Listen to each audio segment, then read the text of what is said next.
গোৱালপাৰাৰ লক্ষীকুলিতাৰ মুখাগ্নি কৰিলে সাংবাদিক মজিবুৰ ৰহমানে। জীৱনৰ বিয়লি বেলাত নিজৰ আত্মীয় স্বজনৰ দ্বাৰা এলাগি হোৱা বৃদ্ধ লক্ষীকান্ত কলিতাই আজি ইহ সংসাৰ ত্যাগ কৰে নলবাৰীৰ শান্তি নিবাস বৃদ্ধাশ্ৰমত।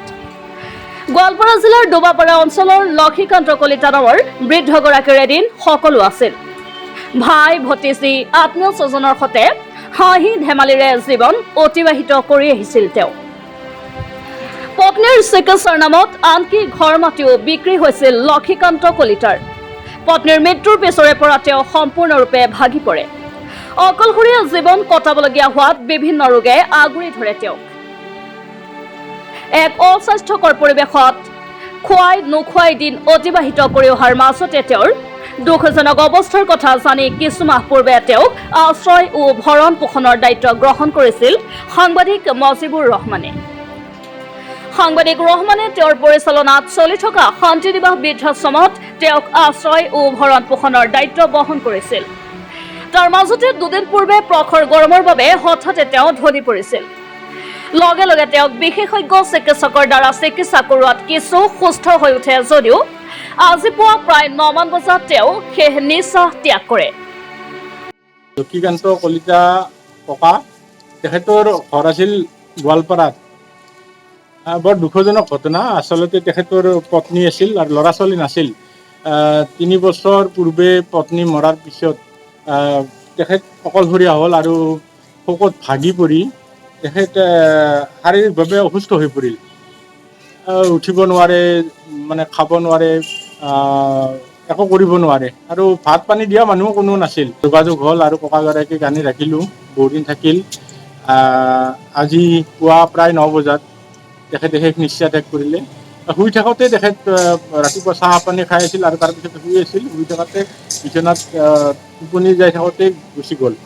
আৰু বেয়া লাগিল, তেখেত আমাৰ মাজৰ পৰা গুচি গ'ল আৰু তেখেতক আমি এতিয়া নলবাৰী ৰাজহুৱা শ্মশানলৈ লৈ যাম আৰু অন্ত্যেষ্টিক্ৰিয়া শেষকৃত্য সম্পন্ন কৰিম আৰু তেখেতৰ বিদেহ আত্মাৰ সদ্গতিৰ অৰ্থে আমি শেষ শ্ৰদ্ধা জনাবলৈ ওলাইছোঁ। সকলোৱে শেষ শ্ৰদ্ধা জনাবলৈ ইয়াত উপনীত হৈছে। তেওঁৰ মৃত্যুত শান্তি নিবাস বৃদ্ধাশ্ৰমত এক শোকাকুল পৰিৱেশৰ সৃষ্টি হয়। আশী ঊৰ্ধৰ লক্ষীকান্ত কলিতাই ইহ সংসাৰ ত্যাগ কৰাৰ পিছত এক শোকাকুল পৰিৱেশৰ মাজত তেওঁক শেষ শ্ৰদ্ধা জনোৱা হয়। শান্তি নিবাস বৃদ্ধাশ্ৰমৰ বাকৰিত আশ্ৰমখনিৰ আৱাসীসকলে পুষ্পমাল্য প্ৰদানেৰে তেওঁক শেষ বিদায় জনাই বিদেহী আত্মাৰ সদ্গতি কামনা কৰে। অন্যহাতে বিয়লিৰ ভাগত বিভিন্নজন গুণমুগ্ধৰ উপস্থিতিত নলবাৰীৰ ৰাজহুৱা শ্মশানত তেওঁৰ অন্ত্যেষ্টিক্ৰিয়া সম্পন্ন কৰা হয়। বৈদ্যুতিক ৰীতি নীতিৰে লক্ষীকান্ত কলিতাৰ মুখাগ্নি কৰে সাংবাদিক মজিবুৰ ৰহমানে।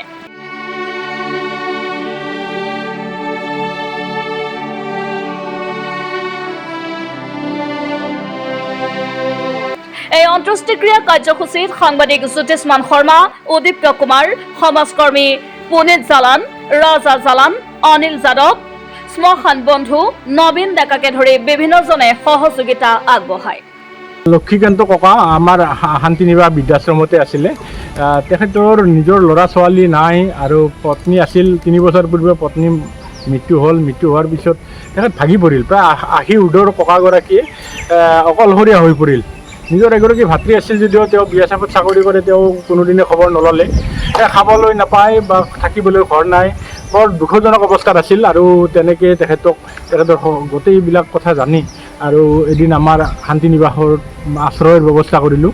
শান্তি নিবাস বৃদ্ধাশ্ৰমত আশ্ৰয় ও ভৰণ পোষণৰ দায়িত্ব গ্ৰহণ কৰিছিলোঁ আৰু শান্তি নিবাসত থকা অৱস্থাতে দুদিন পূৰ্বে আচলতে খুব গৰম পৰিছিল। গৰমৰ মাজতে তেখেতে ঢলি পৰিছিল। যদিও লগে লগে তেখেতক মেডিকেললৈ নিলোঁ। কিছু ভাল পালে, সুস্থ হ'ল। চিকিৎসালয়ত ডক্টৰে চাই চেলাইন বেজী এইবিলাক দিলে আৰু ঔষধ পাতি দিলে। তাৰপিছত কিছু সুস্থ হৈছিল যদিও আজি ৰাতিপুৱা চাহ পানী খোৱাৰ পিছতে তেখেতে শুই থকা অৱস্থাতে শুই আছিল। ৰাতিপুৱা চাহ খাই আকৌ শুই আছিল। তাৰপিছতে তেখেতে ইহ সংসাৰ ত্যাগ কৰিলে, এই পৃথিৱীৰ পৰা গুচি গ'ল। বেয়া লাগিছে। আমাৰ শান্তি নিবাসত সকলোৱে তেখেতক শেষ শ্ৰদ্ধা জনালে আৰু এতিয়া নলবাৰী ৰাজহুৱা শ্মশানত তেখেতৰ অন্ত্যেষ্টিক্ৰিয়া সম্পন্ন কৰা হ'ল। মই নিজে তেখেতৰ পুত্ৰ মৰ্যাদাৰে মুখাগ্নি কৰিলোঁ। তেখেত য'তে আছে শান্তিৰে থাকক তাকে কামনা কৰিছোঁ। নলবাৰীৰ পৰা জ্যোতিষ্মান শৰ্মা আৰু উদীপ্ত কুমাৰৰ ৰিপৰ্ট, অসম ভইচ।